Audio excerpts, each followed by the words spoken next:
כולם מתבקשים לשבת. אנחנו חייבים להתקדם עם התוכנית שלנו בזריזות.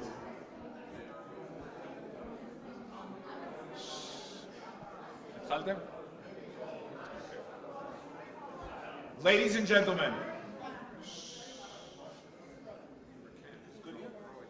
Ladies and gentlemen, welcome to Jerusalem, the eternal capital of the state of Israel, the eternal capital of the Jewish people. What better place to acknowledge the strong and unique relations between Israel and America, Jerusalem and Washington, than here in the city that was declared generations ago as our capital, and now declared as such by the President of the United States, Donald Trump. Today we will hear from Israeli dignitaries and our special guests from the U.S. Honoring us today is Pete Hegseth. Hegseth is a rising star in American media, a senior anchor and commentator on Fox News. As a U.S. military veteran, Pete is a leading activist for the rights of the veterans, acting in benefit of those who fought in the battlefield for the United States and the free world.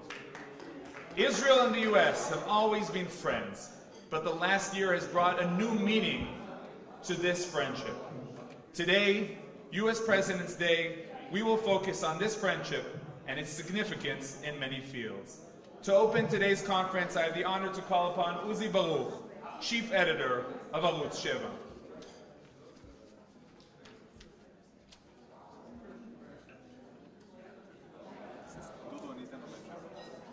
ערב טוב לכם, גבירותיי ורבותיי, ברוכים הבאים לוועידת ערוץ 7 הנערכת בשיתוף קהילת יאנג ישראל בניו יורק והפעיל הציוני שעושה לילות כימים למען מדינת ישראל, דוקטור ג'ון פרגר. האורח המרכזי שלנו בוועידה הזו הוא ראש מערך ההדרכה נגד טרור בצבא ארצות הברית בעיראק ובאפגניסטן, וכיום פרשן בכיר ברשת פוקס ניוז, מר פיט הקסט. Good evening and welcome to Israel. הוועידה הערב נערכת על רקע ההסלמה בגבול הדרום, ונשמע התייחסות בהמשך מחברי הקבינט שצפויים להשתתף בוועידה. על רקע ההכרזה על ירושלים כבירת ישראל, התקשורת הרועשת, האם מדובר בדיווח אמיתי או פייק ניוז, כפי שנוהג לכנות נשיא ארצות הברית את הדיווחים השונים בכלי התקשורת. ערב טוב לצופים שלנו בשידור חי בארץ ובעולם באמצעות חברת ShareLive תקשורת. אני מתכבד כעת להזמין את יוני קמפינסקי ואת חבר הקבינט, יושב ראש הבית היהודי, השר נפתלי בנט, לשיחה כאן ראיון. אתם מוזמנים ואני מאוד מבקש לשמור על השקט כדי שנוכל לשמוע את הדברים. בבקשה.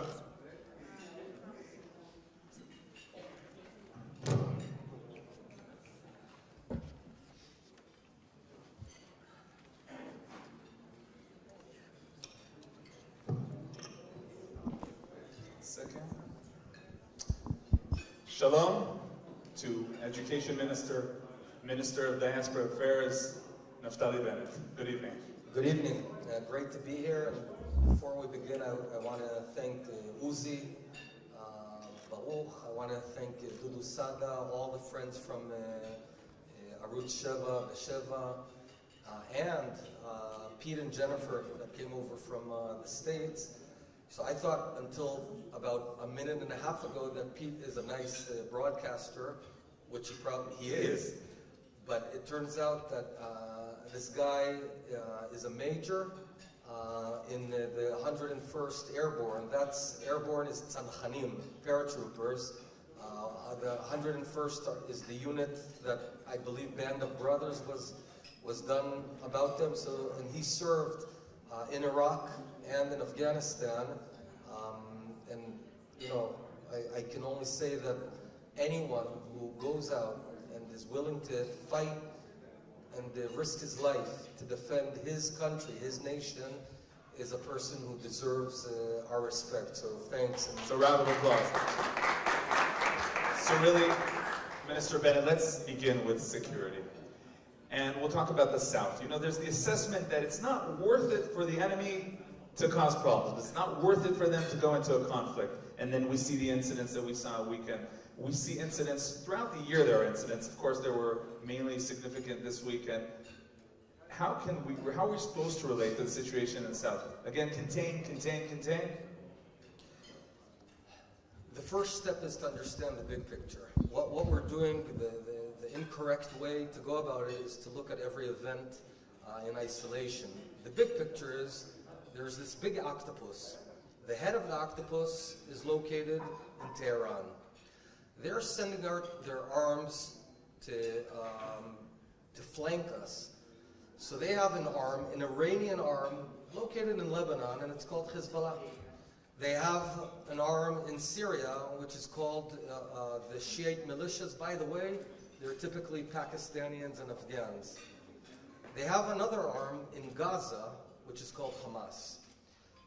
Their approach is they're willing to fight to the very last drop of blood of others. Iranians are not very generous about their own lives. They're very happy to volunteer other people's lives. So that's the big picture. Now, for the past 3 decades, we have been fighting the arms, yet giving immunity to the very head of the octopus. So we've been fighting in Lebanon. I spent decades in Lebanon behind enemy lines. We've lost boys in Ait Ashab, in Maruna Ras. Back then, did anyone mention Iran? Was that even an issue? I was a soldier then. I was a captain, so I didn't see the big picture. I was fighting. The folks, they told me, they said, go kill these guys, so we did that. But, and in Gaza, we've lost boys in Sajaiya, and we've been shedding blood against those arms, but not touching the head. And the head is Tehran. Now, once you understand that analysis, you understand the folly of wasting all our efforts on the messenger and not touching the sender, the guy who's sending these messengers. The approach I've been promoting, and I've seen that, I saw yesterday that the Prime Minister explicitly adopted it in Munich, is we have to wage an ongoing campaign, diplomatic, economic, intelligence, and other means campaign against the head of the octopus. One very good analogy is the Cold War. United States made the profound mistake was to go fight every, in Vietnam they got stuck in the mess. But when did they beat the Soviet Union?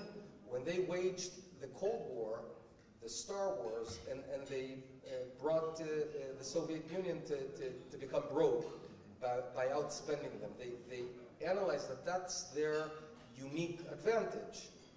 So we have to be smart and not just run into fight at the end, the Hezbollah and Hamas in direct. We have to be indirect approach. You mentioned the world, and you mentioned the Prime Minister's statement. I saw the international media were surprised. They were saying, what a message, what a strong message. It seems that the world is a bit mixed up, and especially because of ISIS. They don't know who the good guys and the bad guys are, because Iran are against ISIS. The world is a bit mixed up. I'll simplify it. Both are bad guys. ISIS is the Sunnite bad guys, and Iran is the Shiite bad guys. But the big difference between them is ISIS is an idea, it's a phenomenon. It's going to be around for a while. We never viewed ISIS as an existential threat, and even not as a strategic threat. We viewed it as a threat. And fortunately, the West has dealt with it, which is good. But you don't pull out ISIS to get Iran in. And what Iran's strategy is to create an ongoing corridor from Tehran through Baghdad, through Syria, Lebanon, the Mediterranean. We have to sever that corridor, and that's what we're doing. We're fighting back. We said something very simple. We will not allow Iran to establish itself in Syria, and we're meeting our deeds. Tactically speaking, how do you prevent the sirens in the south? The residents are starting to remember days ago. By being strong and using our force intelligently, but forcefully, and also understanding that each front is not isolated. Everyone's looking at us.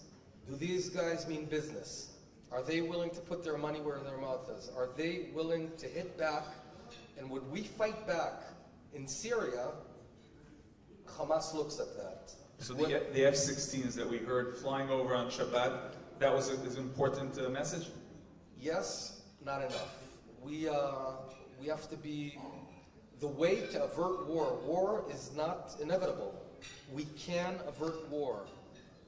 The paradox is we can avert war only if we're very forceful up front at the beginning. So how do you create fear of war on the other side? When someone pushes you, you don't push him back. You have to be much more forceful, about 10 times more forceful than the initial hit. I'm not going to get into the... No, but there isn't a deterrence from we don't want the area to be, go into war, go into conflict again? Of course we don't want war. War is a bad thing. Mm-hmm. I lost my best friend in the Second Lebanon War, Emmanuel Moreno, zichro livracha. War is a horrible thing, and I've been there and I've seen it, and it's terrible. No one wants war, but the way to avert war is to deter your enemy, and you have to act in extraordinary measures and not in a linear graph, but in a step graph. So they need to understand that if they mess with us, it will be very bad for them. And this doctrine is something that we've been promoting, and I think it's not the official doctrine yet, but from my experience over the next few months, it will gradually be adopted by the Can the world adopt it? You know, here's the thing about the world. The world's busy. Everyone's got stuff on their plate. We in Israel, we have this misconception of the world. We think that the world goes around the Israeli-Palestinian conflict. Not many people really care about it. America's got its own issues. The UK is busy with the Brexit. Germany's busy with its own coalitions. Everyone's got problems. We are not the center of the world, but we have this obsession to go around the world and invite them to our problems. You always hear Israeli politicians go, we cannot have a future if we don't have a two-state solution. And they roam around from one capital to another, and people frankly couldn't care less about it. We need to do what's right for Israel. We need to continue to export technology, intelligence. Let me tell you this. Israel is saving lives almost every week by letting other states know, hey, there's a specific terror attack on this street, on this number of the apartment, go thwart it. In Europe, we're saving lives all around the world because we're smack in the middle of the biggest mess on the globe right now. We have two borders with ISIS. We have two borders directly where we're hundreds of meters away from ISIS, in the Sinai and in the southern part of the Golan Heights. So no one knows ISIS better than us. And that's why we get all this intelligence. We have a lot to give the world, a lot to take from the world. We have to stop asking ourselves, what will the world do? The world will respect us if we respect ourselves, our sovereignty, and our self-defense. Let's move from the borders. Let's move from the borders to inside of Israel. The Palestinian terror, we, thank God, are not experiencing the days of terror that we experienced really a year ago. But really, what should be the response? And should the response be the release of bodies of terrorists and transferring them to the enemy? No, we had a big debate within the cabinet. I led those who opposed and voted against the notion of handing over terrorist bodies to the families. They don't deserve it. If you go out and murder Jews, there's no reason we should give you as a gift, a funeral and any place. The funeral also becomes sometimes some sort of ceremonial. Right, and by the way, until about a decade ago, we would bury them in Israel in a secret location, and then once every decade or so, there'd be a deal, and we'd hand over the bodies and get. I don't get this, so I'm going to exercise all my abilities to stop. This is a folly. It doesn't make sense. We get all these mumbo-jumbo legal reasons. The latest one was that those bodies have inherent dignity, kvod ha'adam, and they deserve to be buried. I don't think a terrorist who goes out and murders Jews has any rights to anything, period. Especially that Israeli bodies That's correct. are by them. That's correct. So here there's two schools of thought. I'm leading the school of thought within the cabinet. Unfortunately, until now, I've not managed to persuade, but you know me. We're not going to give up. We're talking today about U.S.-Israel relations, and there were statements in the beginning by you, really festive statements. Were those statements correct? Are we in a totally different era? First of all, we are. We have a very supportive administration in the U.S., certainly profoundly different from the previous one. But I'll tell you this, there's a very famous joke where there's this guy that goes listen to this, you got to hear this story. Every week this guy goes to the Western Wall and he prays to God, let me win the lottery, every week. So 1 week after another, 1 year after another, 40 years, finally the angels go to God and say, come on God, give him the lottery. And then God says, yeah, but he's got to buy a ticket. And my point here is we have to buy the ticket. We cannot expect Donald Trump to be more hawkish than us. To build up Yitzhar. That's correct. Now, not everything is, sometimes you just move ahead, you do what's right. There's one direction, and that direction is Israeli sovereignty over the Israeli-controlled areas of Judea and Samaria. There's no difference between... In coordination with the U.S. administration? As much as possible, but not as a necessary element. We have to do what's right for Israel. Folks, it's been 51 years since we've held these areas. 51 years. Jerusalem, Ariel, Ma'ale Adumim, Ofra, Bethel. This was always Jewish. 3,000 years ago it was Jewish. It was never Palestinian. Show me the Palestinian flag, show me the Palestinian anthem, show me the Palestinian village from 100 years ago. The nationality of the Palestinian nationality is a startup from about 40 or 50 years ago. This is all new. We respect our Palestinian neighbors. We respect their right for dignity. They can vote for their own parliament, have their own flag, pay their own taxes, run their own education. I don't want to run them. I want to separate. They'll have their autonomy. We'll apply Israeli law on Area C. That's the direction, but we cannot expect President Trump to do it. We have to do the work. Thank you very much. Education Minister and Minister of Diaspora Affairs, Naftali Bennett, thank you very much. Thank you.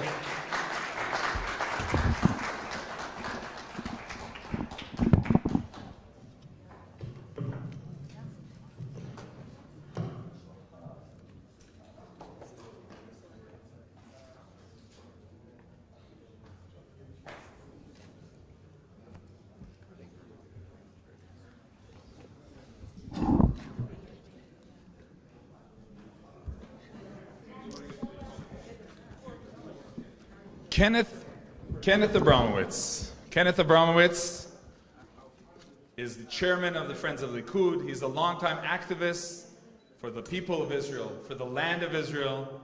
He's founder of SaveTheWest.com.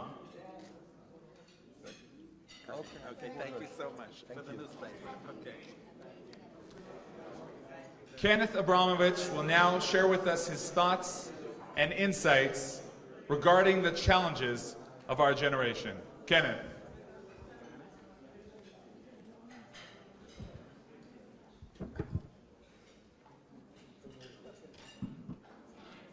Thank you very much, Yoni.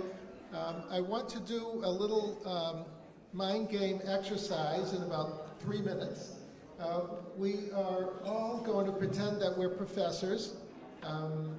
You're going to be honorary professors for about 3 or 4 minutes. And we're going to grade Europe, Israel, and the United States on their ability to govern as governments. Now, the 3 big building blocks in any society would be their ability to grow the economy, the ability to protect their culture, and their ability to protect people physically. These are the 3 big building blocks of any society. So let's grade Europe. So I need all of your help. Now, in America, we use A, B's, and C's. In Israel, you use numbers. So what grade would you give Europe for its ability to grow the economy? 8, 9, 7, 6? Anyone want to pick a number? Well, Europe hasn't grown for 15 years, and they're just starting to grow some now. So I'd give them a B or an 8. Can Europe protect its culture? Europe's being invaded by Muslims. Are they protecting their culture? Okay, so Europe would get basically a failing grade. In Israel, I think 5 is failing. Can Europe protect itself physically? They devote 2% of GDP to defense. Can Europe protect itself physically? Could it defeat the Russians? Can it defeat political Islam? The 2 enemies of Europe? So they get a failing grade for that. So the point is, Europe is a failure, and they're dying due to suicide, not due to their enemies, and it's a sad situation. Okay, let's go to the United States. Can the United States grow its economy? Anyone want to give it a grade? Well, now with President Trump, we're growing 3 or 4%. With Obama, we were growing 1 or 2%. So I'd give America an 8 or a 9 right now, or an A or a B. Can America protect its culture? We have 2 cultures. We have a secular culture, Constitution and Bill of Rights. In Israel, it's called Basic Rights. And we have a religious culture called Bible, Torah. Can America protect its culture? So I would say we get a B or C on that score. Can we protect ourselves physically? America has the ability to protect itself physically, but we don't know how to protect itself physically. Iran is basically invading the world as we speak. They are trying to take over the Middle East. They are invading Africa, in Nigeria. I hear they have 70,000 people already in Africa and Nigeria. And they're invading Latin America with an estimated 50,000 terrorist agents, narco-terrorists in Latin America. So can we protect ourselves physically? Yes, we can, but we're not doing a very good job doing it. So therefore, we would get, let's say, a C. Even though I like President Trump, he could do better. So overall, America gets, let's say, a B, which would be an 8, and Europe gets a D, which would be a 6. So let's grade Israel. Can Israel grow its economy? Does it know how to grow its economy? Anyone want to give them A, B, C, 9, 8? Okay, so let's give Israel an 8.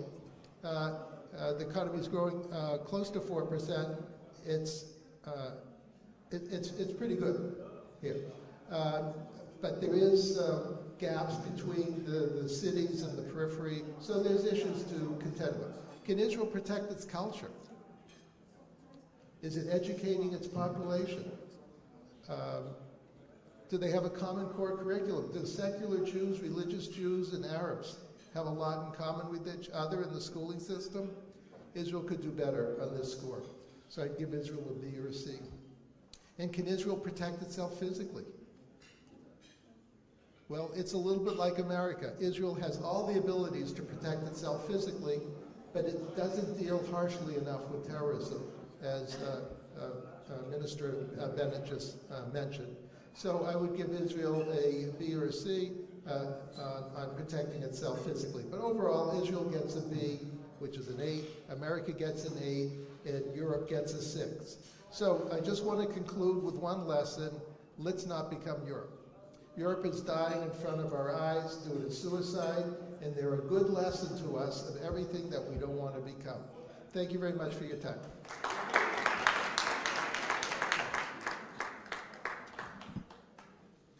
Thank you very much, Kenneth Abramovich. I'd like to call upon Chairman of the Besheva newspaper, Dudu Saada, for a few words greeting the participants of our conference. Dudu.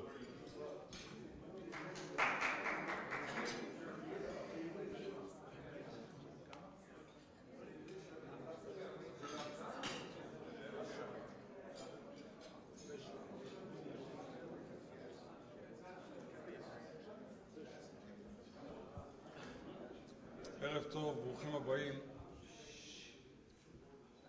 ברשות החבורה המשובחת והנהדרת הזאת, ירושלים, עיר שחוברה לה יחדיו, עיר שעושה ישראל חברים.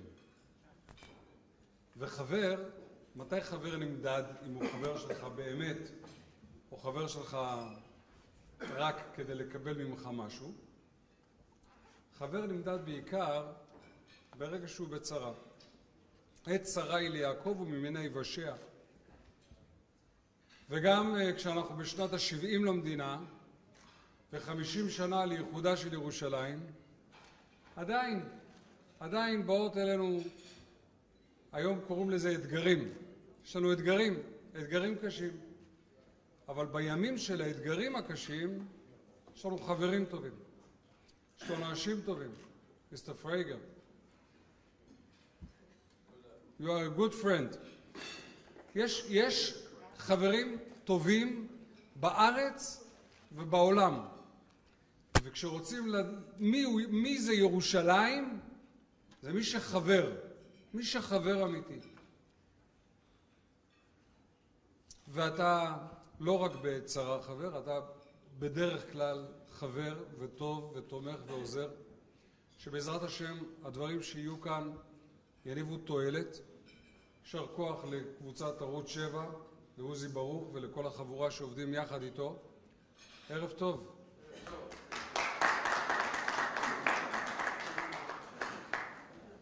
Mr. Saad, just a quick translation to English, spoke about the value of true friendship. True friendship. Two friends, that's good also. True friends help each other in times of distress, and Israel had its times of distress, and we now, throughout the years, have learned who our good friends are, and some of them, there are many around the world, are with us here tonight. So a round of applause to our guests, of course, Joe, Pete, and the rest of the group.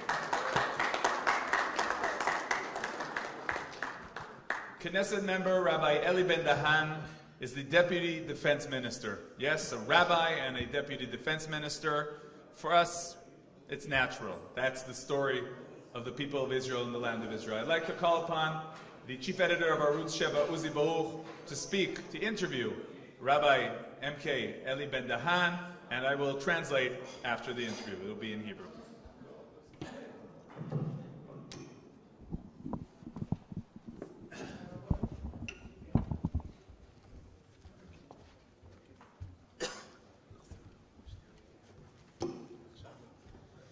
ערב טוב לכם, יוני קמפינסקי אחר כך יתרגם לשפה האנגלית, ואיתנו עכשיו סגן שר הביטחון הרב אלי בן דהן. אני חייב לשאול אותך בפתח דברינו על ההסלמה בגבול הדרום, איך אתה רואה את זה? אנחנו לקראת עימות נוסף עם החמאס? ערב טוב. אני לא חושב שאנחנו עומדים לקראת הסלמה או סיבוב נוסף. אני כן יכול לומר שיש מדי פעם ניסיונות. אין ספק שהיכולת של מערכת הביטחון לאתר מנהרות היא מהווה שובר שוויון. היא שינתה את מערכת היחסים בינינו לבין חמאס. חמאס בנה על כך שתהיה לו אפשרות לבנות מנהרות, חוצות מנהרות תקיפה, חוצות גבולות, גבול ישראל. הוא היה בטוח שזה יעבור מבחינתו איום גדול על מדינת ישראל. האם צה"ל באמת תוקף מנהרות טרור? האם הוא באמת תוקף מפקדות של החמאס? או כמו שטענו, שאתה יודע, זה כדי להרגיע את דעת הקהל הישראלי, ויש איזושהי תקיפה פה, שם, על אדמה ריקה, ומטוסינו שבים חזרה לבסיסם. לא, ממש לא. זה כבר לא סוד, אני יכול לומר לכם שהיום בבוקר צה"ל תקף מנהרה נוספת. למה היה צריך הרב בן דהן לתקוף, לחכות עד שיהיה את הפיגוע בגדר הביטחון כדי שצה"ל יתקוף מנהרת טרור? אתה צודק, אבל זה צריך לדעת שיש פה שיקולים ביטחוניים חשובים. באופן עקרוני, צה"ל ממתין לרגע המתאים לראות שאכן המנהרה הזאת מתקרבת לגבול ישראל, עומדת לחצות אותו, מהווה סכנה, ואז מטוסי צה"ל תוקפים אותו. הדברים צריכים להיות ברורים. מדינת ישראל לא תסכים בשום פנים ואופן לשום מנהרה שתתקרב לגבול ישראל. ברגע שמנהרה תהיה עומדת להיות מוכנה לביצוע תקיפה נגד אזרחי ישראל, המנהרה הזאת תותקף. יושבים כאן ראשי מועצות מיו"ש, גם סגן אלוף במילואים עודד רביבי, שלא רחוק ממנו היא גבעת האבות, שאנחנו לקראת נתיב האבות, שהיא לקראת פינוי בימים הקרובים. זה עוד משהו שאתה והמפלגה הדתית-לאומית לא הצלחתם לסכם, ושוב השמאל מביא לידי פינוי כזה או אחר בשטחי יהודה ושומרון. ראשית, צריך לדעת שנתיב האבות זה תוצר של מערכת המשפט. מערכת המשפט, כשאני אומר גם תשובות המדינה הקודמות או הראשוניות לפני מספר שנים גרמו לכך שבג"ץ הגיע לפסק הדין הסופי שלו. זאת אומרת שכרגע התשובות של המדינה הן אחרות מאשר לפני כמה שנים. אין ספק. זה בוודאי, תשובות המדינה היום שונות לחלוטין ממה שניתנו לפני מספר שנים, ותשובות המדינה היום, ברוך השם, מגינות על ההתיישבות ביהודה ושומרון. גם בנתיב האבות, צריך לומר את האמת, לאחר כניסתו של היועץ המשפטי מנדלבליט, המדינה שינתה את תשובתה. לצערנו הרב, בית המשפט העליון הרגיש שהמדינה מתעתעת בו, כי היא שינתה מספר פעמים את תשובתה, ולכן בית המשפט לא קיבל את התשובה האחרונה. אבל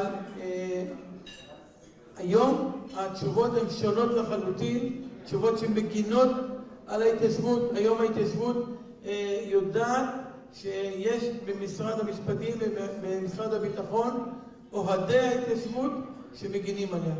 לסיום, סגן שר הביטחון, יושב איתנו כאן אב שקול, משפחת חג'אג' ששכלה את ביתה שיר בפיגוע רצחני, ואני רואה כמעט כל שני וחמישי את משפחת גולדין מתחננת אליכם לעשות משהו כדי להחזיר את הדר גולדין. וכמובן שהוא לא רע. כן. חובתה של המדינה היא להחזיר את החיילים הביתה. להחזיר את גופות החיילים הביתה, ומדינת ישראל תעשה הכל כדי שהם יחזרו. יש כבר היום הביקורים של אנשי חמאס הוגבלו מאוד בבתי הכלא. גופות של חיילי חמאס לא מוחזרים, בניגוד למה שהחזירו אתמול. אגב, עוד לא החזירו, לא יודע אם אני אספר לכם שיש כרגע עיכוב בעניין הזה. בכלל, הנושא הזה של היחס לחמאס שונה לחלוטין מהיחס לארגוני טרור אחרים, ולכן אסירי חמאס לא זוכים לביקורים, טרוריסטים מהחמאס גופותיהם לא מוחזרות. אני מקווה מאוד שבקרוב גם תהיינה הזדמנות נוספת כדי שבעזרת השם נצליח להחזיר את גופות החיילים הביתה. סגן שר הביטחון הרב אלי בן דהן, תודה רבה לך. תודה רבה לכם.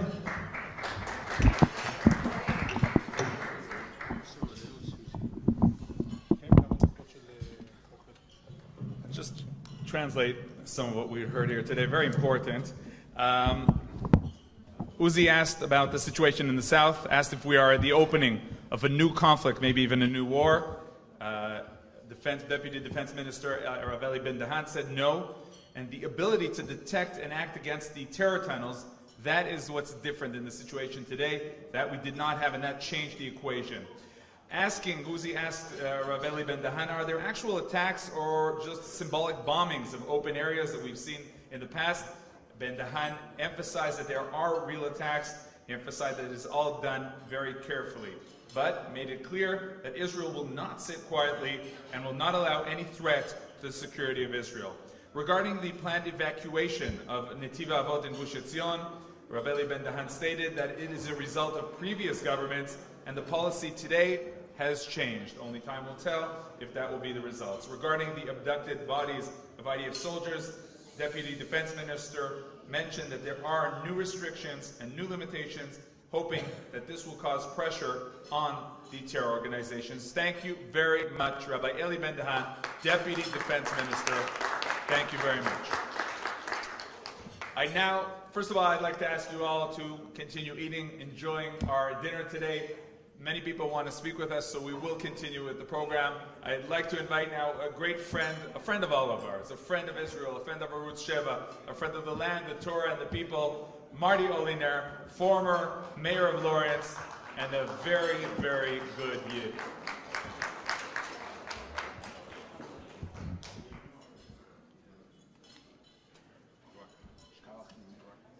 Thank you, Yoni. That was really very nice. I want to talk to you just a little bit about my experience in the last 10 days. In the last 10 days, I've had the privilege of visiting in Qatar. I've had the privilege of visiting in Abu Dhabi. We've been in Dubai. And I have to tell you that the world is upside down today. Whether Iran is driving the force or not, at the end of the day, what one can say for sure is that there's no easy solution to where we are with Iran. The Education Minister, Bennett, spoke about all the different things that we can do. But the truth is, we can't cut off the head. We don't have a solution for that right now. And certainly our allies in both countries, both in the UAE and certainly the relationship that MBZ has with MBS today, for those of you who don't know, that's a very close relationship. The only thing that we really can do today is fight terrorism. We can fight the symptom, if you will. I like to compare it to the Zika virus. As you know, Zika was a major threat. And at the end of the day, we've never really resolved Zika, but Zika sort of went away. But what were you supposed to do while Zika was there? You had to spray yourself and you had to take care. Terrorism today has no place. The universal theme that's required today of all of us is to end terrorism. And there's no room to have different views on that. Right now we have a problem. The largest problem we have in the Gulf states is the relationship between Qatar and where Qatar fits in. Where Doha comes in, are they really supporting Hamas? To what extent are they supporting Hamas? And I think there's no doubt today that they are. And that has to stop. There have been mixed signals from the White House, but in our experience, what we've come to learn is that the world truly is upside down today. It's those people who we thought could never be our allies, those people who we thought could never be friends of Israel, who have that possibility. The truth is that Israel plays a smaller role 2,000 miles away to the people who are in the Gulf states. Iran is their neighbor, and they have to deal with Iran. But there's one thing that's for sure, I think, that we have to take certainly the Emiratis at their word. We have to take the Qataris and place them in a position where there's no room for any doubt about what their position is on Hamas as an example and on terrorism in general.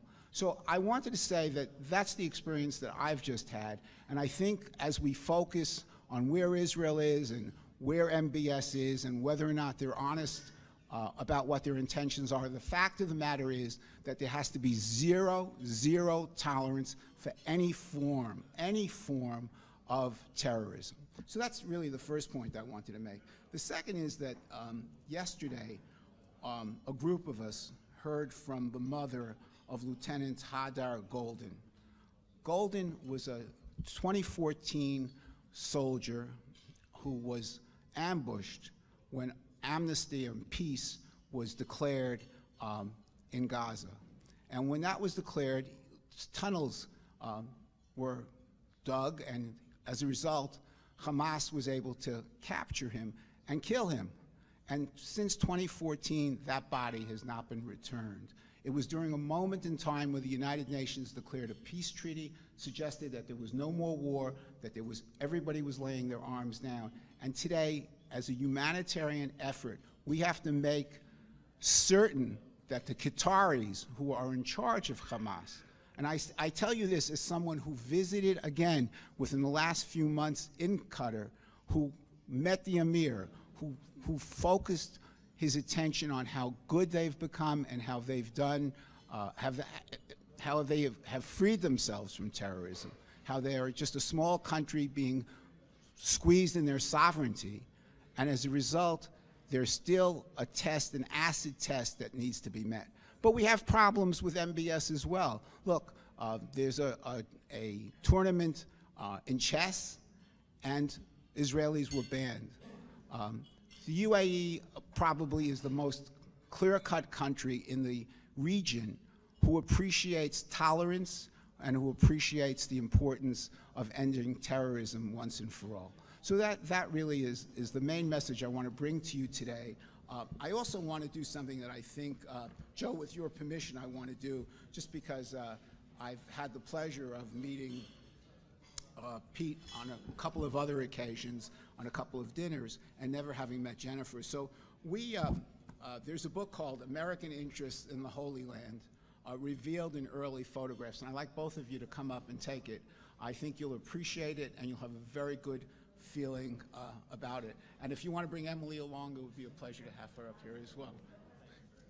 I think you'll enjoy the book. It's a book that we've sponsored. Come on up. You look great. We've sponsored, and it's dedicated to both my parents and to my wife's parents. Wonderful. Thank you so much.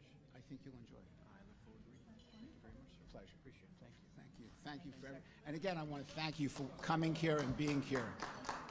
Again, let's get another one. Riva, why don't you, Let's come over here outside of the podium. Want to come up? Sure. Please.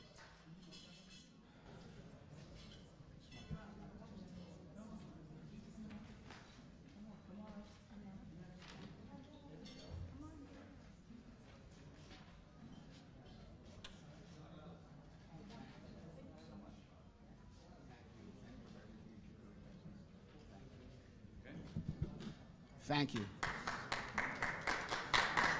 Thank you very much, Marty. IDF officer Shir Haddad was with her soldiers touring the holy city of Jerusalem when an Arab terrorist rammed into the group of soldiers, killing Shir and 3 other soldiers. With us today is Herzl, Shir's father, who will share with us his feeling and message. Herzl, bevakasha. He will speak in Hebrew and I will translate after.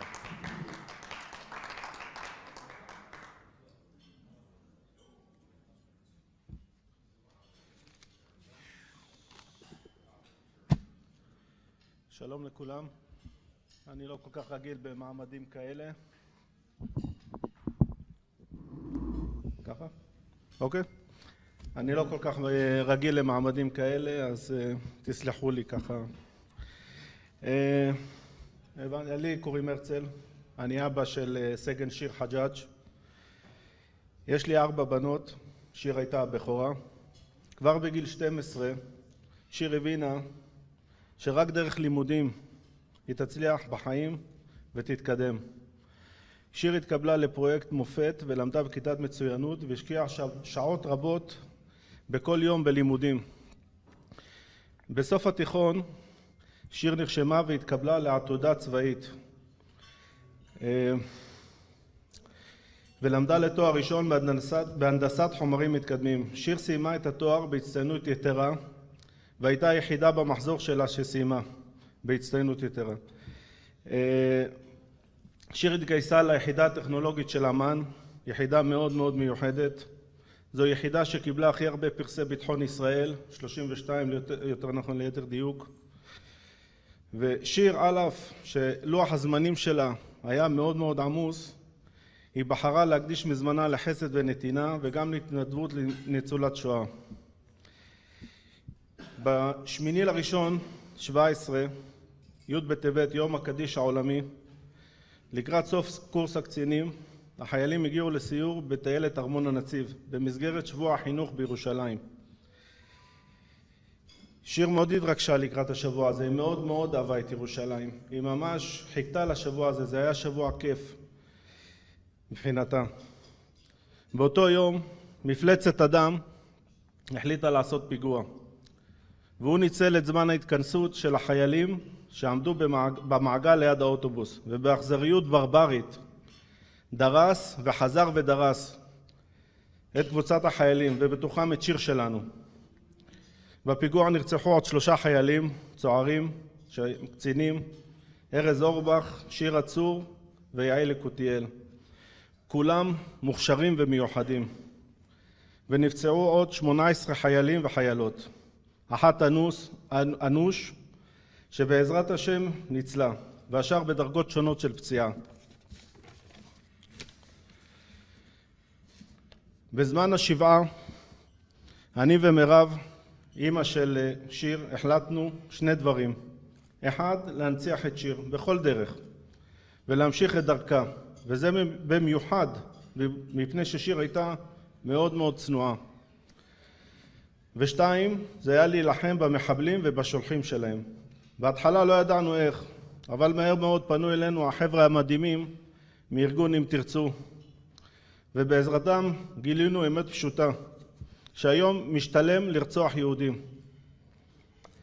אם הוא לא נהרג בפיגוע המחבל, אז הוא נכנס לבית המלון 5 כוכבים של שב"ס ונהנה מהחיים הטובים, ומשכורת כמו עובד של הרשות הפלסטינית. ואם הוא נהרג, אז המשפחה שלו מקבלת משכורת מאוד גבוהה מהרשות הפלסטינית, פי 5 ממשכורת ממוצעת ברשות. ככל שרצח יותר ישראלים, המשכורת יותר גבוהה. הרשות מעבירה כ1.25 מיליארד שקל למחבלים ובני משפחותיהם. יש פה ממש תעשייה של רצח יהודים. ואני שואל אתכם, האם זה הגיוני? אם זה הגיוני בכלל, שדבר כזה מתקיים, שאנשים מקבלים כסף, מקבלים כבוד על רצח של יהודים.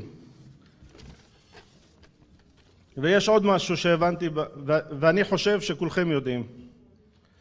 יש כתובת למפלצות האלה, וזו הרשות הפלסטינית ואבו מאזן. ואני שואל אתכם, איך אפשר לעשות הסכמי שלום ולחיות עם רשות שמממנת משכורות מחבלים? ואני מסייג את הערבים הפשוטים, התושבים הפשוטים שרוצים שלום וחיים. אני מדבר על אלה שרוצים לרצוח בנו. רשות שנותנת להם כבוד על ידי קריאת בתי ספר, רחובות וכיכרות על שמם, שמחנכת אותם לרצח של ישראלים באשר הם. ואני שואל, למה שיר שלי לא יצא לרצוח אנשים ברחוב? מאוד פשוט לדעתי. חינוך לאהבת האדם, זה הכל בחינוך. אני פונה אליכם ומבקש, תעצרו את השיגעון הזה, כל אחד בדרכו שלו, כל אחד בכוחותיו. תעזרו לנו למנוע את הפיגוע הבא. יש אנשים שהולכים ברחוב ולא יודעים שהם המשפחה השכולה הבאה בתור. אנחנו לא נלחמים על שיר שלנו. אנחנו כבר איבדנו אותה ואנחנו כבר מופסדים. אנחנו כואבים מאוד, אבל לא שבורים. אני לא אתן למפלצות האדם האלה, לקרוא להם אפילו מפלצות אדם זה להיות נחמד איתם, להרוס לי את המשפחה שלי. אנחנו אוהבים מאוד מאוד את המדינה, ועכשיו אחרי הרצח של שיר, אנחנו נטועים חזק יותר באדמה של ארץ ישראל. תודה רבה לכם.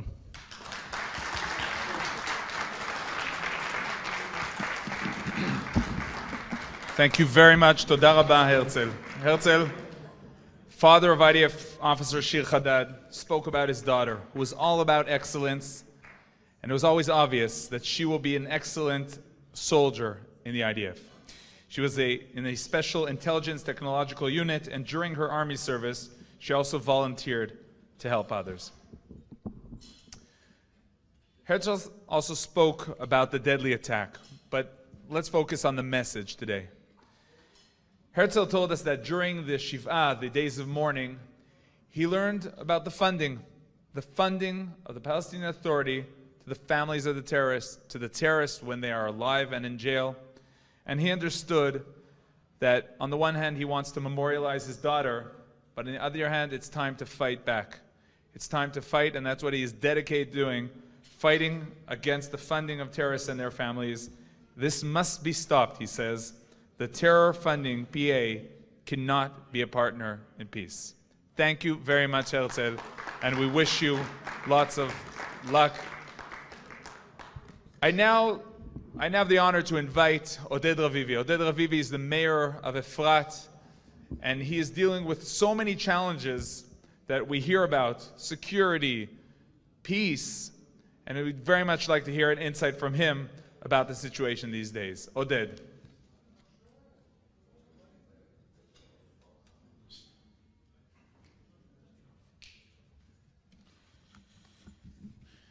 Good evening, Mr. and Mrs. Exit, my friend Dr. Joe Frazier, distinguished guests. You know, I've been trying to sum up the different speeches that were given here in the last hour or so, and especially the one that was so touching and moving by Mr. Hajjaj, who lost his daughter. And he put his finger on something which is very unique about the Jewish people, about Israel. What my friend Dudu Saada mentioned about Jerusalem. A city of peace, a city of putting friends together.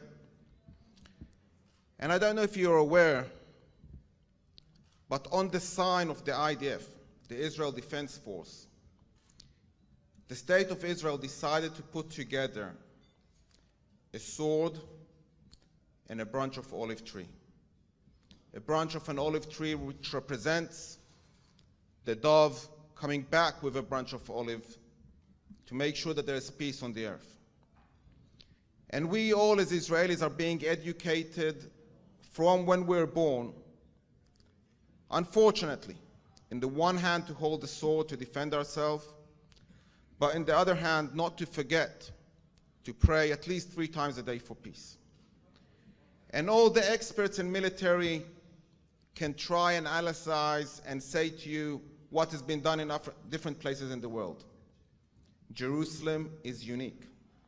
There is something miraculous happening in this country, on this ground. Nobody can explain it to us in logic.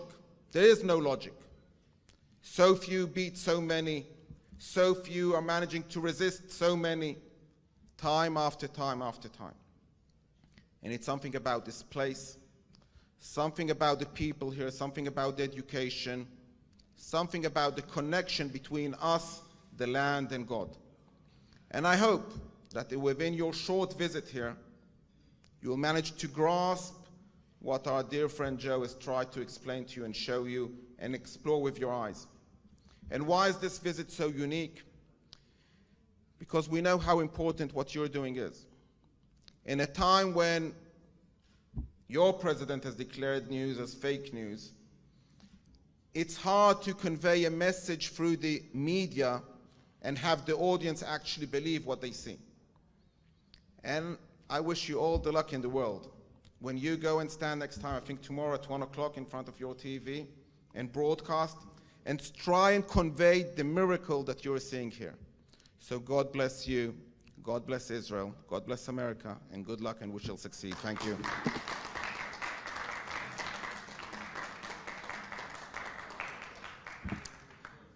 Thank you very much, Oded Ravivi.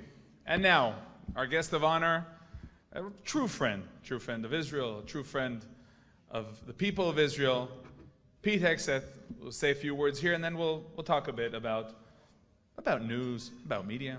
We'll talk. Pete.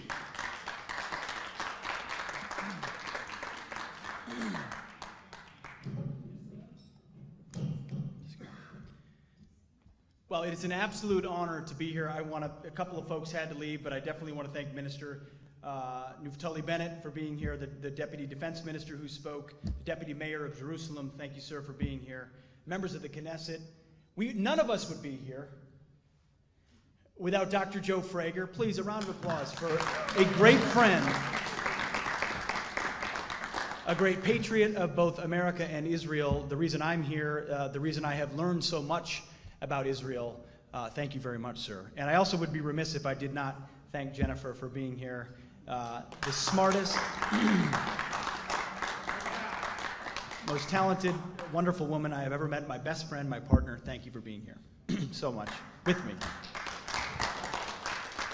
So I get the chance to talk to a lot of American audiences. In the next couple of weeks, I'll be talking to Republicans in Alabama, in Michigan, in Washington State, in Minnesota, in different states across America. And I always talk about three things in each speech, three things that Americans need to remember.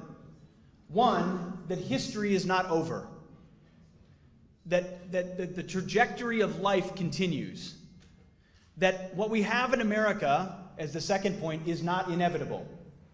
A lot of Americans assume that because America is the richest and most powerful and bountiful country in the world, that will just perpetuate itself. And we live comfortably under, we have two oceans on our east and our west, and Canada and Mexico on our north and our south, and we sometimes get very complacent in the understanding that America will always be the world's superpower, capable of wielding our influence economically, politically, or diplomatically as we see fit. This room understands that history is not over and that nothing is inevitable in this world. More than anything else, standing in this hotel, in this very city, in this very country, it's palatable, that sense. It's part of that sense of purpose that draws me back to this country and to the bond, the eternal bond that we share between our two nations. The third thing, after history is not over and America is not inevitable, is that if the 21st century, the century we are in, is not a century led by Americans and free peoples, Americans, Israelis, and others, then this century will not be a free century. The 20th century was not destined.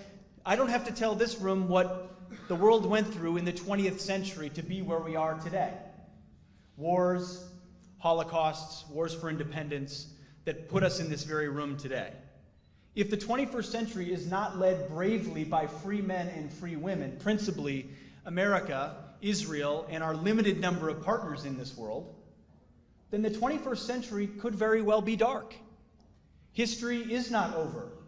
America is not inevitable, and while Israel and the Jewish people may live eternally, the status of this state is by no means inevitable, as everyone in this room knows. So it is on us as free people to make sure that we guard it at every turn and fight to keep the 21st century a free century. So I'm here to say a bit on behalf of America, and I don't purport to speak on behalf of my country or all Americans at all, that we are very proud that America is back on the world stage. You know, the minister talked about the head of the octopus, talked about Iran, and the many tentacles that the Iranian regime has in the world today, nefariously, both for Israel and for the United States. And just all you have to do is look at how the Obama administration addressed the issue of Iran versus the Trump administration. And of course, the Obama administration did everything they could to strike a horrific deal that creates an inevitable path to nuclear weapons, funding the tunes of billions of dollars the hateful terrorist Iranian regime seeking death to America and death to Israel, as well as the continuation of development of missiles with the capability of a nuclear capacity which threaten the very existential existence of America. That is what the Obama regime gave the world. Obama administration, I should say. Freudian slip. The Trump administration, by contrast, has called out from day one the actions of the Iranian regime and stood steadfast by our Israeli partners, creating a moment that has brought about the opportunity for the declaration that came just months ago of Jerusalem as the eternal and undivided capital of Israel. And I'm very proud of what our president has done. But America is back because our president is willing to speak truth, not just about the truth that we've all known for millennium, but certainly for decades as American policy, that Jerusalem is the capital of Israel, but the truth that without investment of our partners, NATO is irrelevant. The truth that without using every power at our means, ISIS will not be destroyed, and we must seek to absolutely and completely obliterate them. The truth that Europe, as Ken pointed out so aptly, is a museum soon to be drowned out by radical Islam and Islamism, should they not address their lack of sovereignty, their demographic problems, and their inability to defend their culture. Those truths need to be reiterated. The truth of trade and bad trade deals, the truth of North Korea and their nuclear Armageddon that they proposed, the truth of the fake news media, which was mentioned before. I am very proud to work for the Fox News Channel in the United States of America.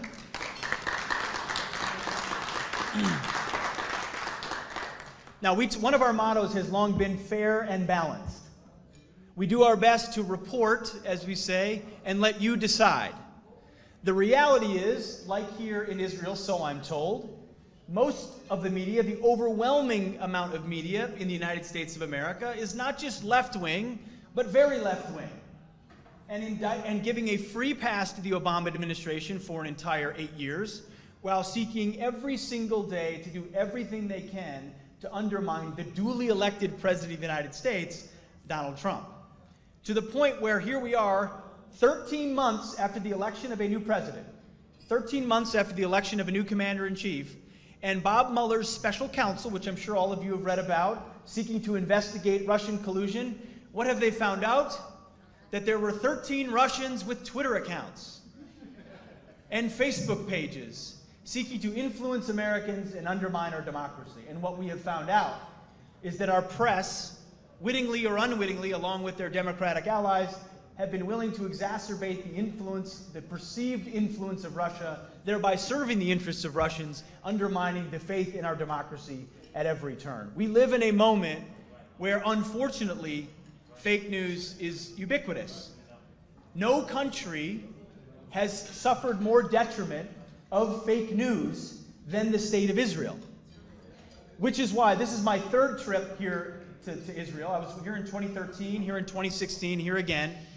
And every turn I learn more about the lies that are told about the Jewish people, about the history of this land, about the founding of Israel, about the Israeli government, about the treatment of Arabs and Palestinians, about the West Bank, about Judea and Samaria, about Jerusalem, about the Old City, that if revealed to the world would change the way the world sees Israel. Which is why I take a solemn responsibility in coming here and learning from Joe and from others about the truth on the ground, and then going back to America and fighting the fake news about the Arab-Israeli conflict, the Arab-Israeli peace process, the so-called two-state solution that is still drips off the lips of the intelligentsia in America today, when if you walk the ground today, you understand there is no such thing as the outcome of a two-state solution. There is one state.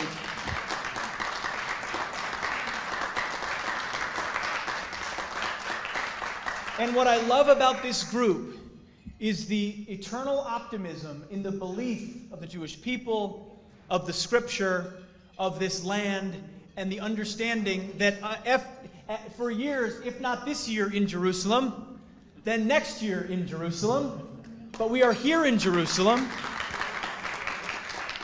And today, Jennifer and I and others had a chance to go see the Western Wall of the Temple Mount, the Western Wall tunnels, so much of the Old City. And as you stand there, you can't help but behold the miracle before you. And it got me thinking about another miracle that I hope all of you don't see too far away. Because 1917 was a miracle, 1948 was a miracle, 1967 was a miracle, 2017, the declaration of Jerusalem as the capital, was a miracle.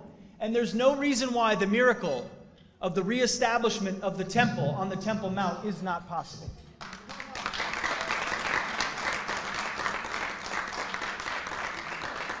I don't know how it would happen. You don't know how it would happen, but I know that it could happen. That's all I know. And a step in that process, a step in every process, is the recognition that facts and activities on the ground truly matter. And that's why going and visiting Judea and Samaria, understanding that sovereignty, the very sovereignty of Israeli soil, and Israeli cities, locations, is a critical next step to showing the world that this is the land for Jews and the land of Israel. And I believe, as was mentioned, he said you need to, what was mentioned is you need to buy the ticket. Don't just wish for 40 years to win the lottery, buy the ticket. I would submit to you, in light of the support you have in Washington, D.C., the support you have amongst patriotic Americans, amongst evangelical Christians, amongst believers, amongst Republicans, even amongst some Democrats who can barely say it anymore in Washington, buy the ticket, take your action, do what needs to be done here in Israel, because I truly believe this is a moment where America will have your back. You have Donald Trump in the White House. You have Mike Pence as vice president. You have Nikki Haley at the UN. You have true believers in Israel and America that have your back. So thank you for this honor for this evening, Dr. Joe Frager, everyone here. God bless you, and God bless the state of Israel. Thank you.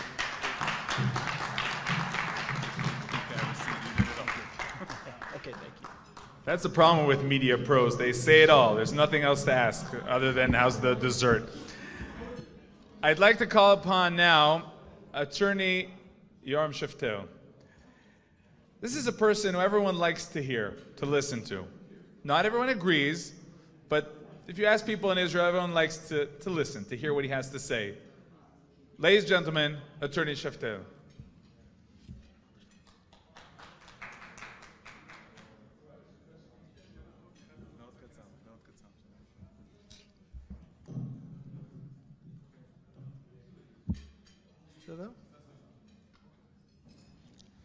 Shalom and very good evening to everyone, and thank you for inviting me.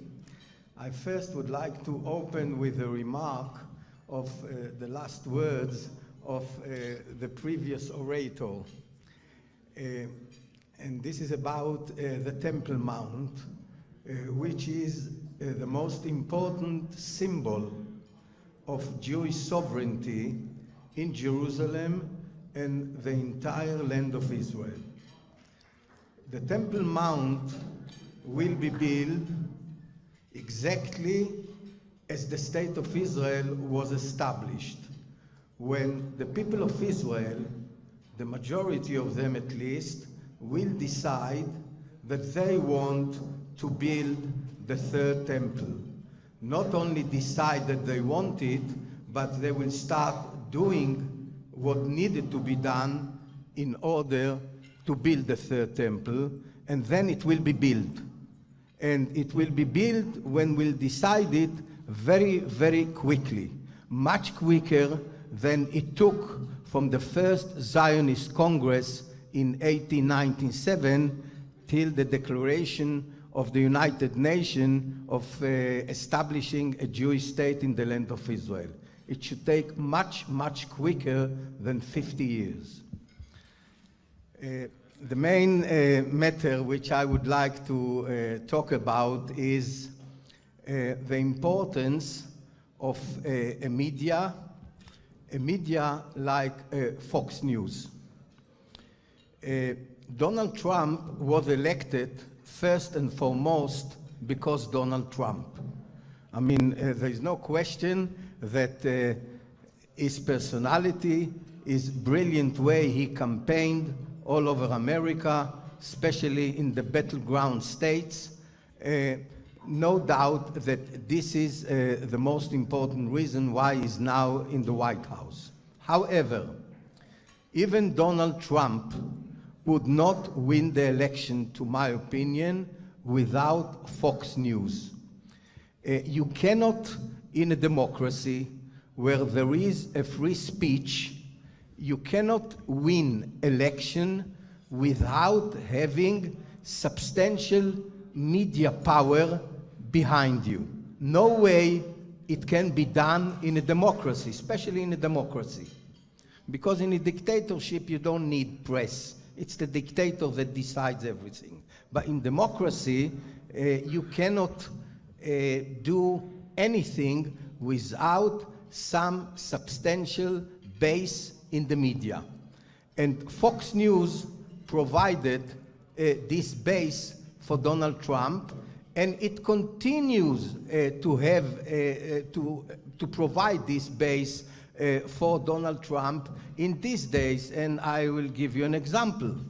Immediately after Donald Trump was elected, all the left-lenient establishment in the United States started to do everything to impeach him, not only to undermine his presidency, but to impeach him. And it was done by corrupt measures of politicians, of lawyers in the DOJ, and by corrupt agents of the FBI. And this is all was uncovered solely by Fox News. Solely by Fox News. The entire mainstream media of the United States wouldn't do anything to uncover the shattering facts about deep-rooted corruption in the DOJ and in the FBI, and of course in politics, that led to the nomination of the special prosecutor. This is a classical example of importance of some base, important base, powerful base for the politics that someone wants to produce. And Fox News is the example, the best example for it in the United States. And I hope soon we will have the Israeli version of Fox News as well. Thank you. Thank you very much. And you know, I prepared an intro for Justice Minister Ayelet Shaked, but our leaders are working, and they're working hard, and Justice Minister Ayelet Shaked needs to leave. So, ladies and gentlemen, Justice Minister Ayelet Shaked, thank you very much for coming. Have a seat, microphone. Kodak moment. No Kodak anymore.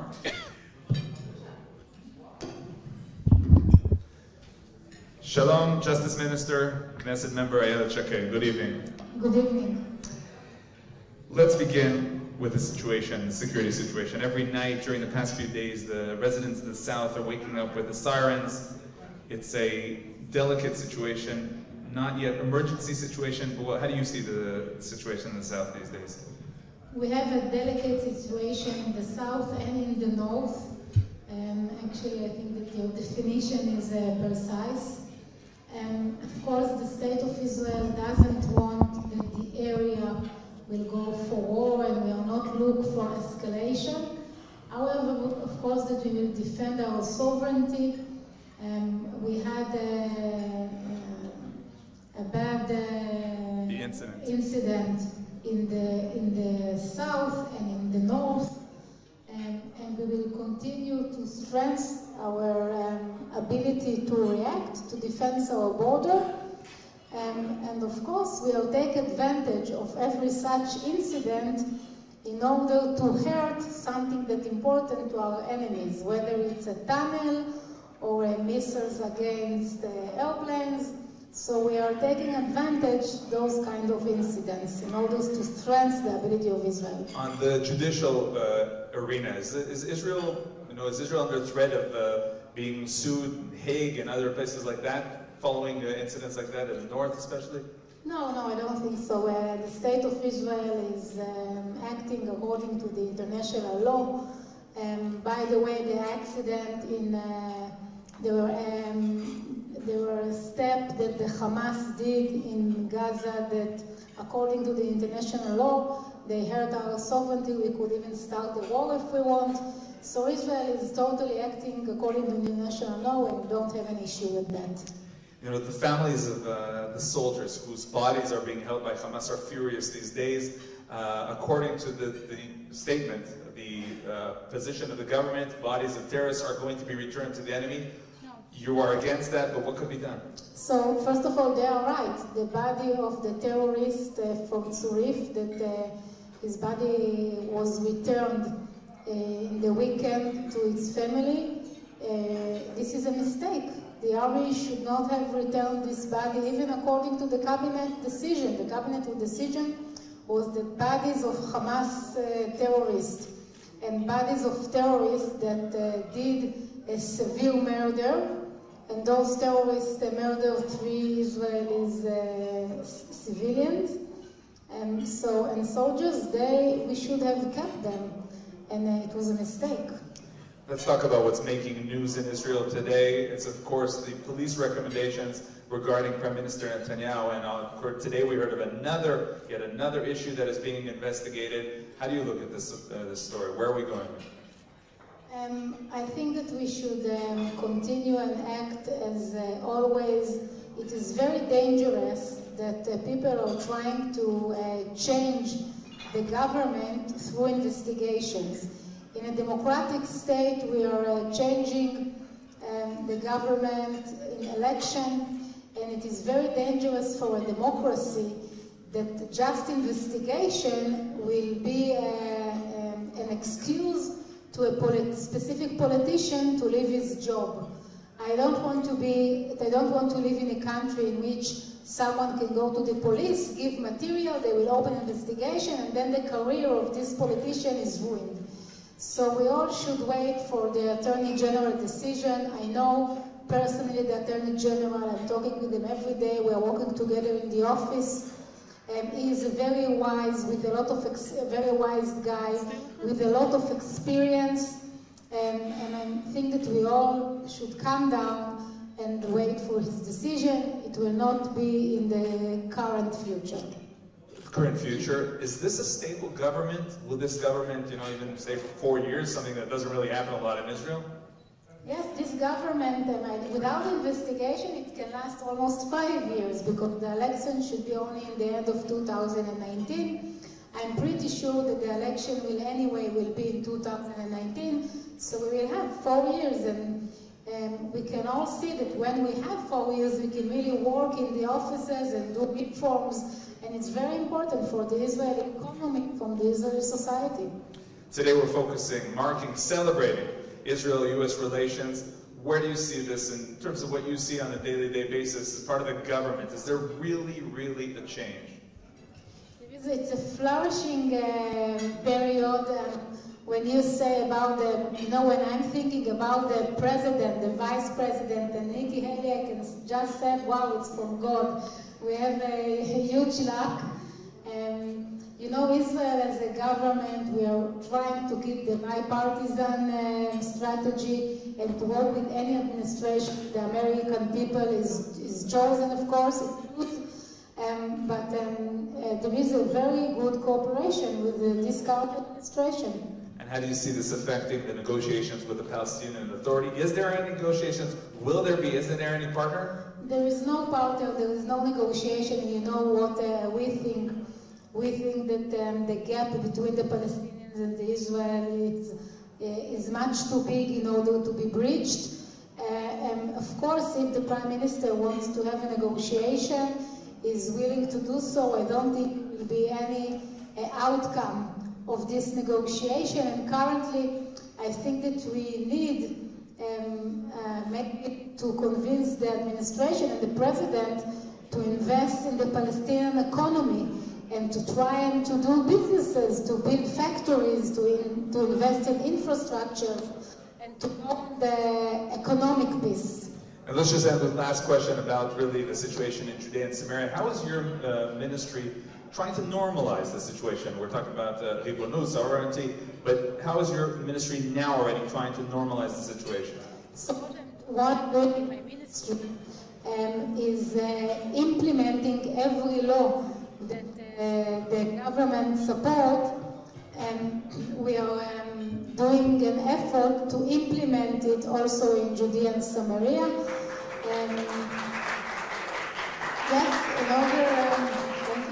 in order to normalize the life there.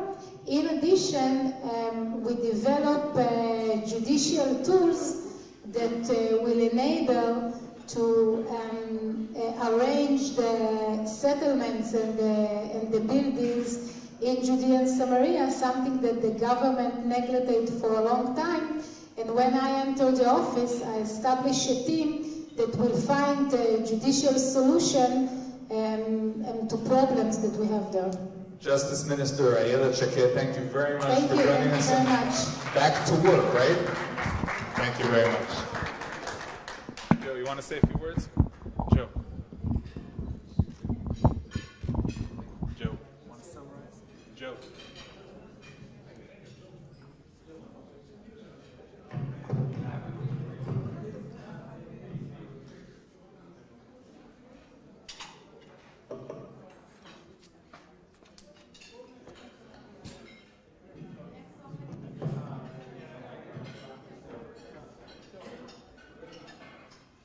Uzi. Let me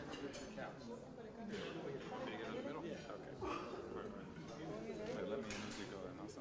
Okay, Uzi. Hurry up. Sharon. My old Sharon, the one I used to work with many years ago.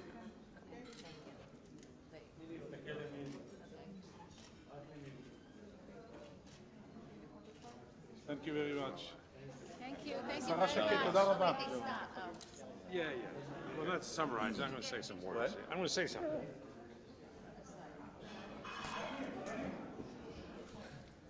We've heard many words of thank you and then applaud, of course, to our great friend, Dr. Joe Frager. So I have the honor now to call upon Dr. Joe Frager to talk about the significance of what we're doing here, our conferences, our gatherings, the visits.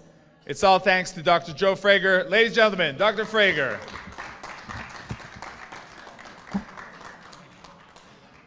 Thank you, Yoni Kempinski, Uzi Baruch, Eliran Baruch, Dudu. You still here, Dudu? Okay, very good.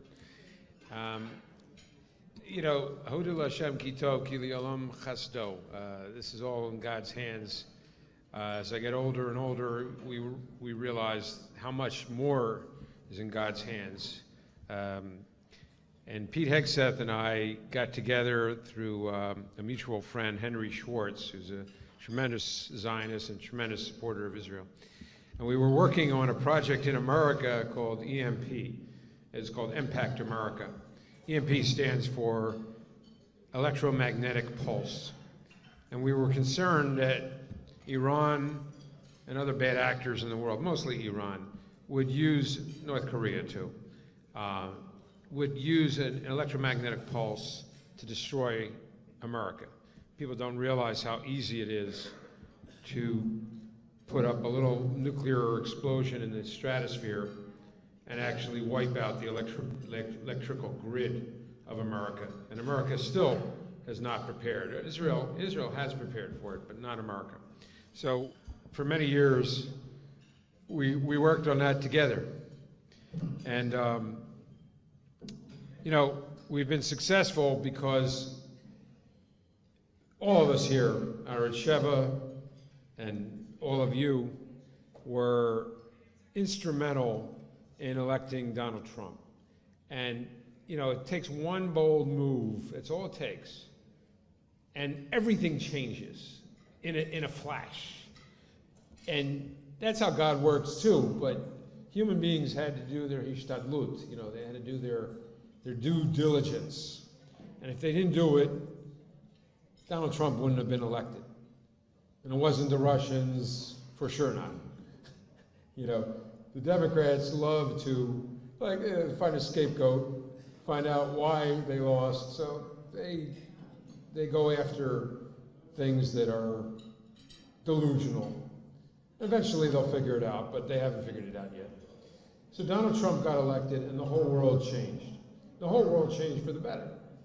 And still there are many Jews and many Israelis who haven't figured out that Donald Trump is the best thing that ever happened to the world. But those in the know realized this man has a heart of gold. Okay, you know, so he's not perfect. No human being is. He's a very successful person, like Sarah Huckabee, my good old friend, who we brought to this gathering many times. Now the press secretary of the United States of America. Sarah Huckabee will tell you that he's a winner. And America loves winners, but America needs winners, more importantly. So the idea of Pete Hegseth and, of course, Jennifer Rauchet coming to Israel, you may think, well, you know, Fox News, they come all the time. Senators come all the time. You know, you think that that's so unusual, but it is unusual. I'll tell you why it's unusual. Because you don't have friends like Pete Hegseth. That's why. Because people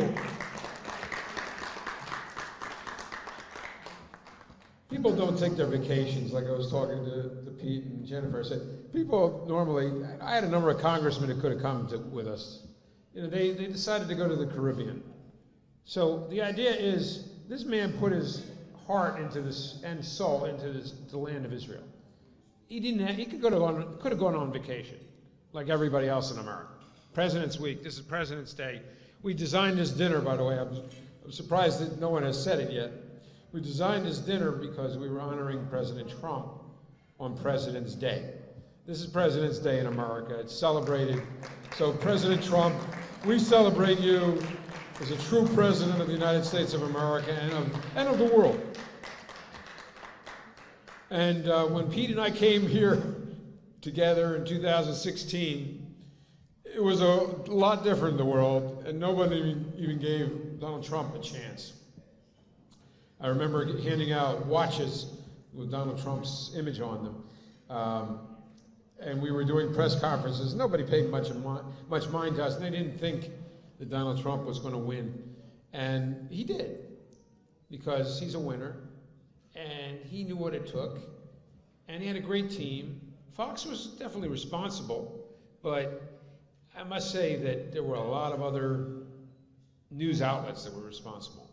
But talking about news outlets, it's very important, and why I believe, and why Pete's here for sure, and Jennifer too, is that the media has a tremendous responsibility, which they have not owned up to as of yet.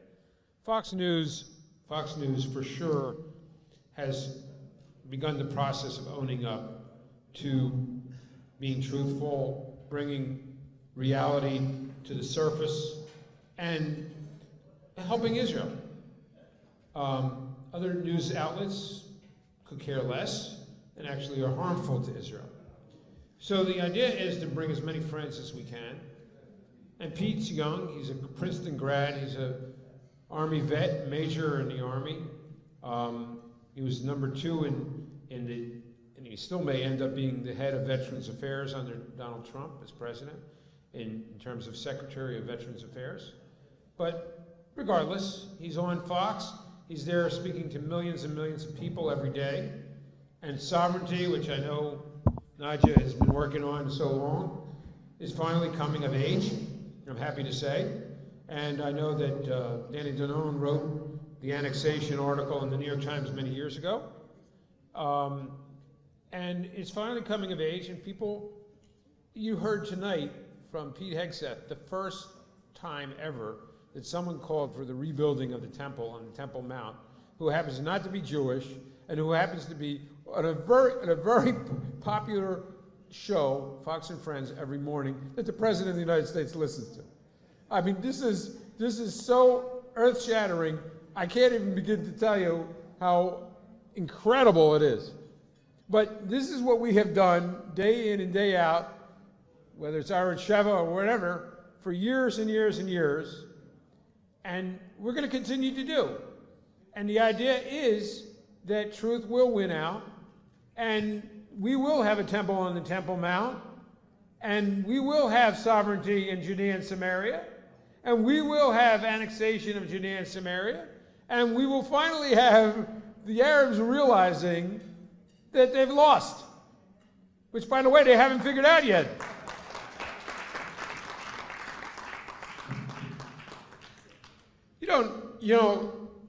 the whole Mahmoud Abbas and Oslo process was a sham. We knew it from the beginning, but no one wanted to pay any mind to us. And the truth is, if you don't pay mind to these types of shams, you end up with a September 11th in America. No one paid attention to our warnings. They saw what was happening in Israel. You had 4 bus bombings in 1 week. That's in March of 1996. You don't even remember that. Hundreds of people were killed, young people, on buses, and Shimon Peres lost the election to Bibi Netanyahu in May of 1996. But you don't know that because people's memory isn't that long. But I remember it like it was yesterday. And the truth is that whatever happened in Israel is now happening in the rest of the world, and in America particularly. Bus rammings, bus bombings, whatever, you name it. Okay, maybe not bus bombings, thank God, but we've had our car rammings, we've had our shootings, we've had all kinds of things. And America is finally waking up to the realization that Israel went through this process and learned how to deal with it. So America is going to deal with it. But all of this comes at the understanding that the Arabs have lost the war and the battle, and they have to finally resign themselves to being defeated. Once they resign themselves to having been defeated, they will finally wake up one day and have a future. Otherwise, they will have zero future, and they will remain in the Middle Ages. If they want to remain in the Middle Ages, and I tell them, just as a doctor would, if you want to remain in the Middle Ages, stop, obviously realizing reality, okay? You want to stop realizing reality and your defeat, fine. But if you finally realize that you've been defeated and that God is on the side of the Jewish people and on the side of America, you will finally wake up and realize that you can have some friends for a change and you can do very well. My wife is telling me to finally call it quits, so. And I had a lot more to say. You can read me on Orange Shever every week if you're really interested. Thank you, Yoni. Thank you, Uzi. Thank you, Pete. Thank you, Jennifer. Thank you, everybody, for coming out. Wow. Thank you so much. For a few words of summary and also analyzing the situation today, I'd like to call upon the Vice President of WZO, Yaakov Chaguel. WZO, of course, the World Zionist Organization. Yaakov Chaguel.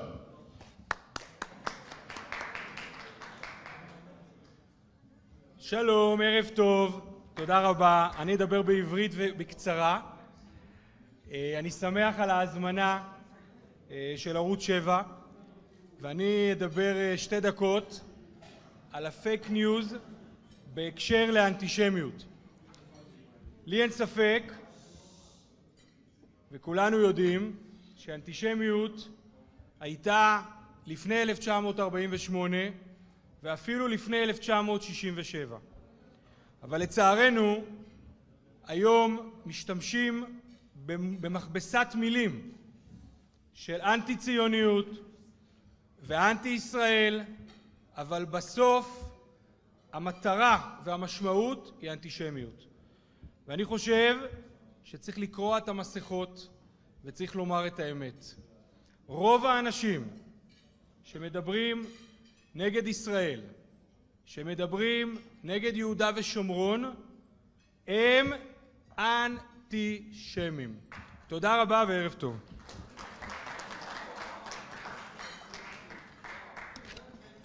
Thank you very much, Yaakov Chaguel. Just translate that quickly. Talking about the fake news of anti-Semitism. And what is the fake news of anti-Semitism? The fake news of anti-Semitism when people use the terms anti-Zionist, anti-Israeli. What Yaakov Chaguel is telling us today is we have to understand that this is anti-Semitism. Thank you very much, Yaakov Chaguel.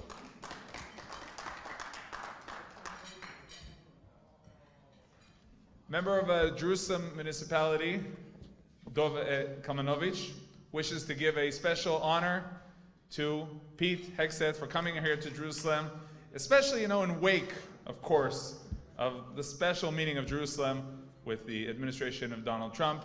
Dov Kalmanovich, Pete Hexet, would like to come to the stage just for a last moment, and we'll be summarizing and ending our event.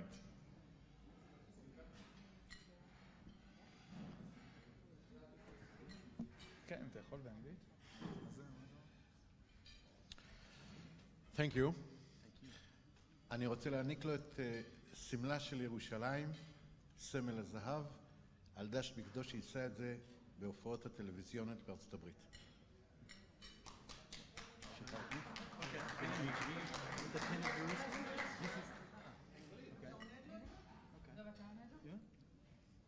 Careful.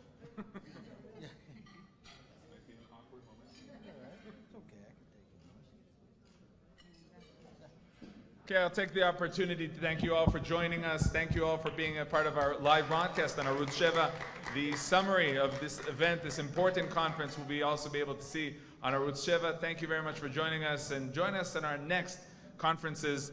There will be more. Thank you very much. Good evening.